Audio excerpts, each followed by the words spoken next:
Bom dia, meu Deus, bom dia para todos nós, para a equipe espiritual que se faz presente.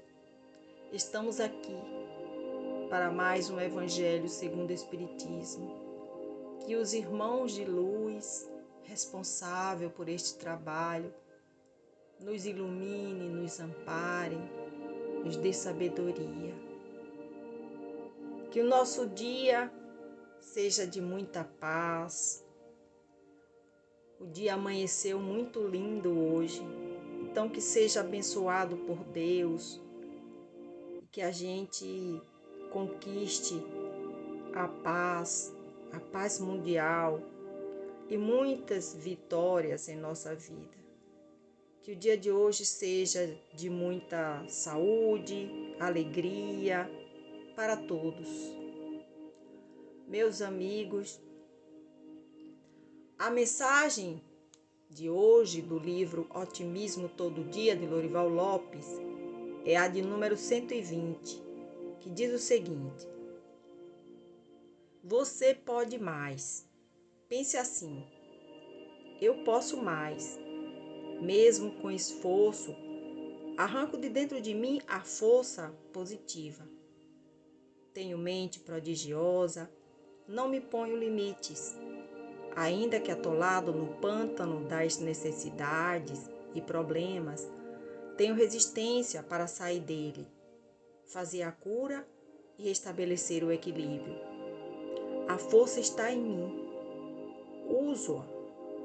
Não me problematizo, qual os que andam cabisbaixos e vencidos, ignorando a força que possuem.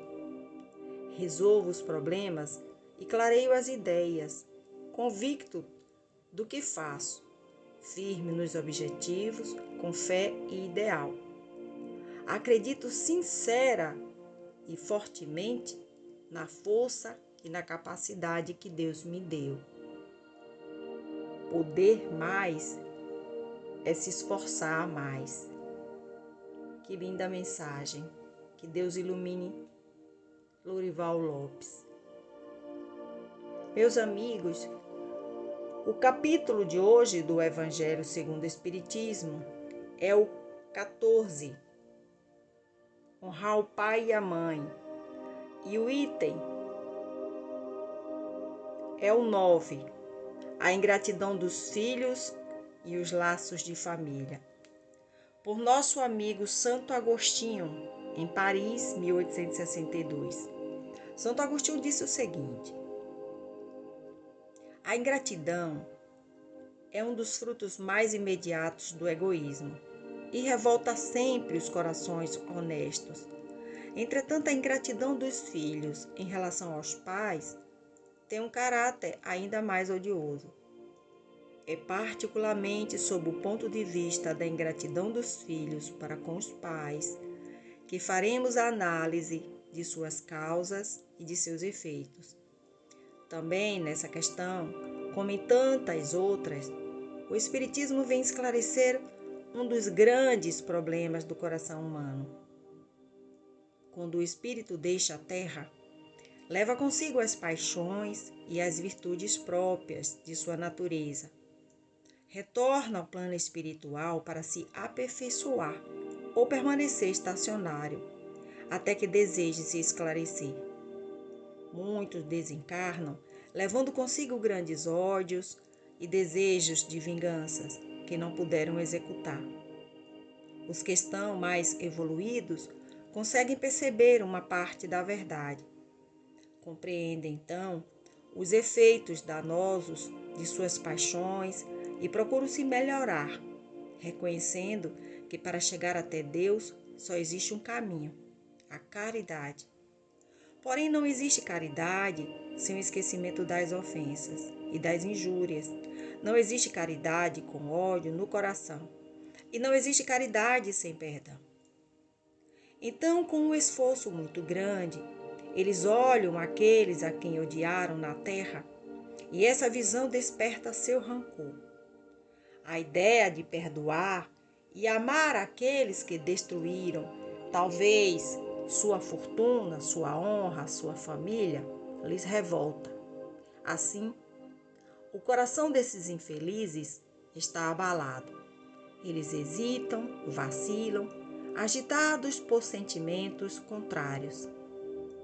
Uma vez que o espírito toma a decisão de encarnar entre inimigos de vidas passadas, ele roga a Deus e aos bons espíritos auxílio para enfrentar e vencer a prova. Após anos de meditação e prece, o espírito aproveita-se de um corpo que está em preparo e pede aos espíritos encarregados de transmitir as ordens superiores a permissão para reencarnar na família daqueles a quem detestou. Realizará na Terra o destino daquele corpo que acaba de se formar. Qual será então sua conduta nessa família? Ela dependerá da maior ou menor persistência em cumprir as resoluções tomadas antes de reencarnar. O contato incessante com aqueles a quem odiou é uma prova terrível e muitas vezes o espírito fracassa se não tiver uma vontade bastante forte.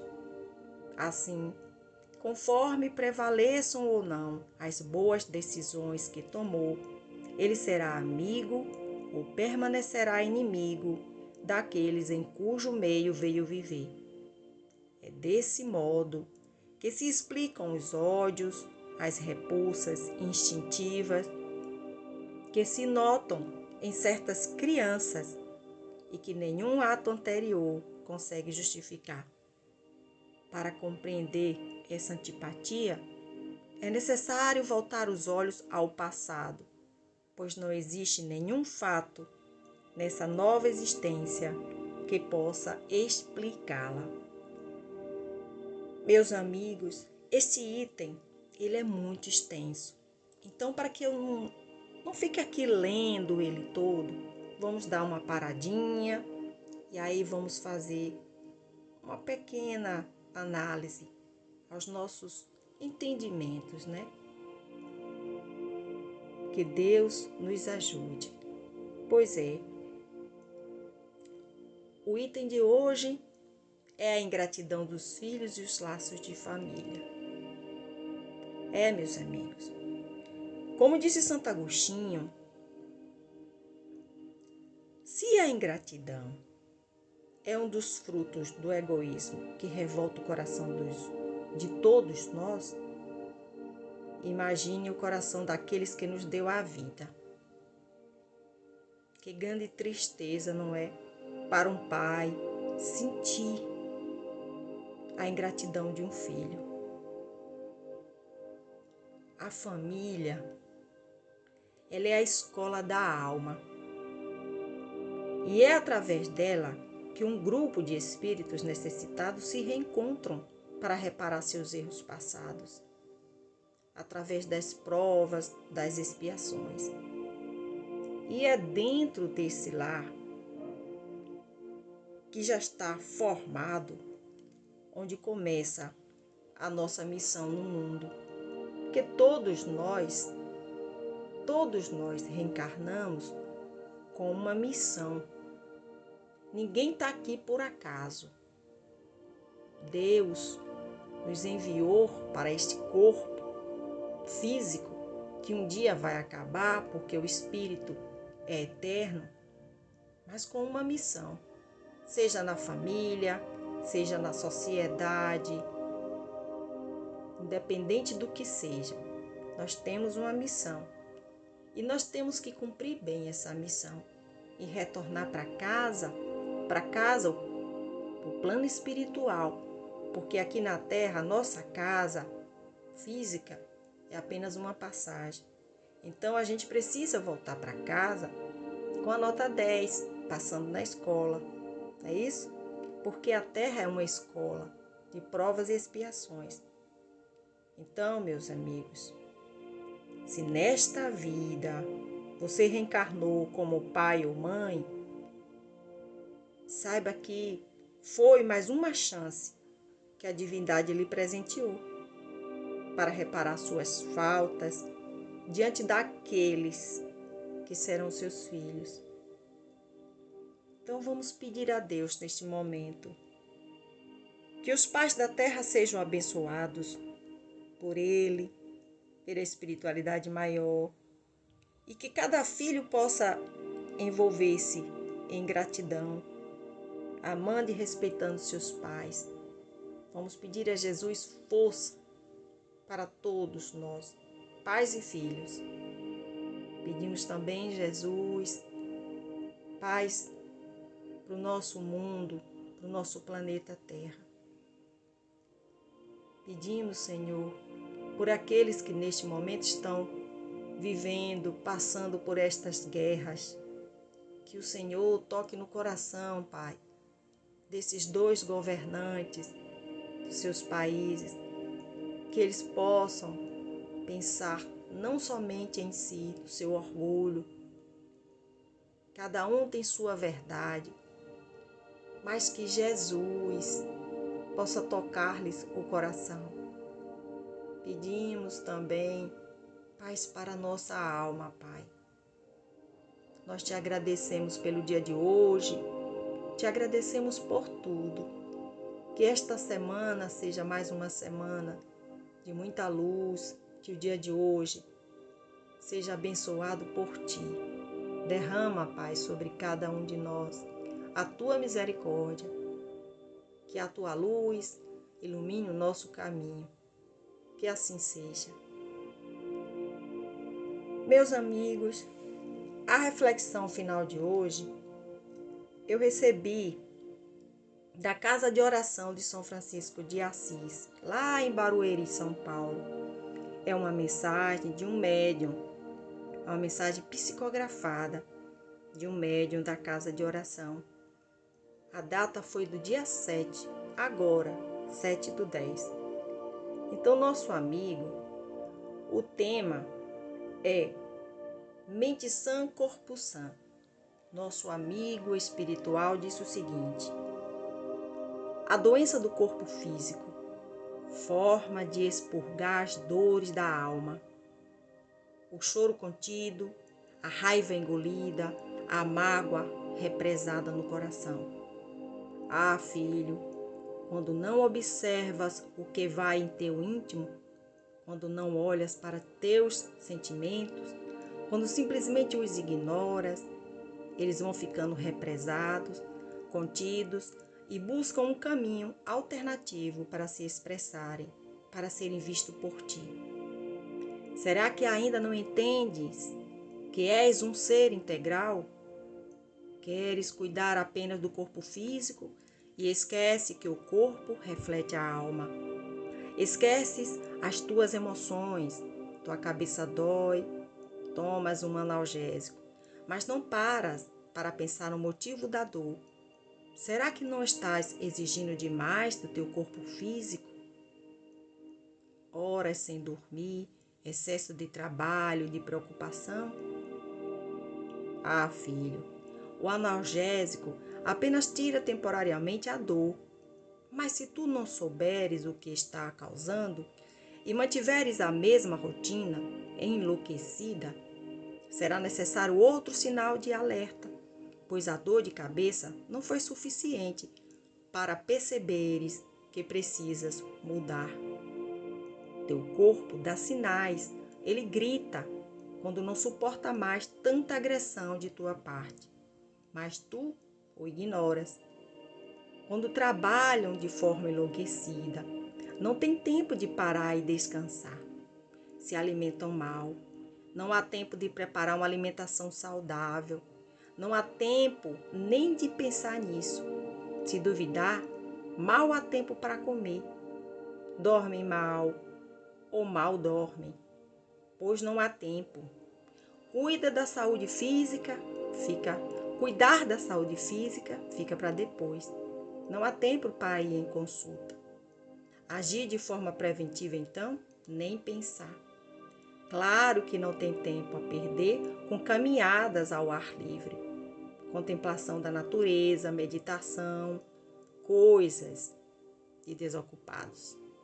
E segue na rotina super acelerada, até que depois de ter ignorado todos os sinais de alerta que de teu corpo físico, todos os gritos de socorro dele, vem algo mais forte: infarto, AVC, acidente causado pelo excesso de cansaço, seja lá o que for. Mas algo que te obriga a parar e repensar a vida. É só neste momento, tu que não tinhas tempo para ti mesmo, descobre que o trabalho continua sendo feito por terceiros, muitas vezes até melhor do que quando estavas lá. Descobre que não conseguirás permanecer aí, nesta encarnação, sem este corpo tão ignorado por ti.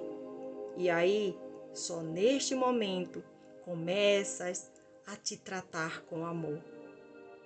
Sim, filho, olha nas pistas de caminhada, conversa com aqueles que lá estão, em especial os mais velhos. Provavelmente te contarão de um susto, um câncer, um infarto, um diabetes, e que após isso mudaram a forma de viver. Hoje, arranja um tempo para cuidar deles mesmos. E tu? Como tens tratado o teu corpo físico? Como tens tratado a ti mesmo? Olha para teus sentimentos.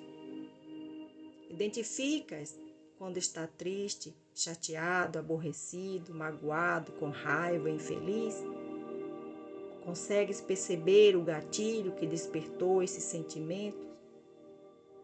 Aprendeste a te reharmonizar ou te deixas ser vítima das emoções e apenas reages a elas? Sabe, filho, o mundo lá fora está fora de teu controle. As pessoas são como elas são, como dão conta de ser. Tu não tens nenhuma ingerência sobre isso. Mas, filho, teu mundo interior, este é teu, entendes? Tu tens o poder de decidir como ele será. Tu podes escolher como pensar, sentir e agir. Isso está sobre o teu controle, se tu assim o quiseres. Mas para isso, precisas aprender mais sobre ti. Precisas conhecer a ti mesmo. Observar os sinais que teu corpo te envia a cada momento. Escolher teus pensamentos. Mantenha-os elevados. Estará em harmonia. E estando em harmonia, a tua imunidade aumenta e não adoece.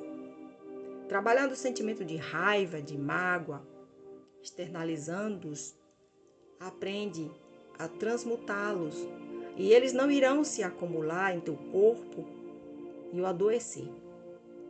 Os antigos dizem: mente sã, corpo sã. Então, filho, de que adianta perderes horas na academia e sair de lá destilando ódio, desamor? Cuida de ti, cuida da tua mente, cuida de tua alma, cuida de teus sentimentos. És um ser integral e teu corpo reflete a tua alma. Luz e paz. Que Deus ilumine este nosso irmão, que nos abençoe sempre. Bom dia para todos. Assim seja, assim é e assim será.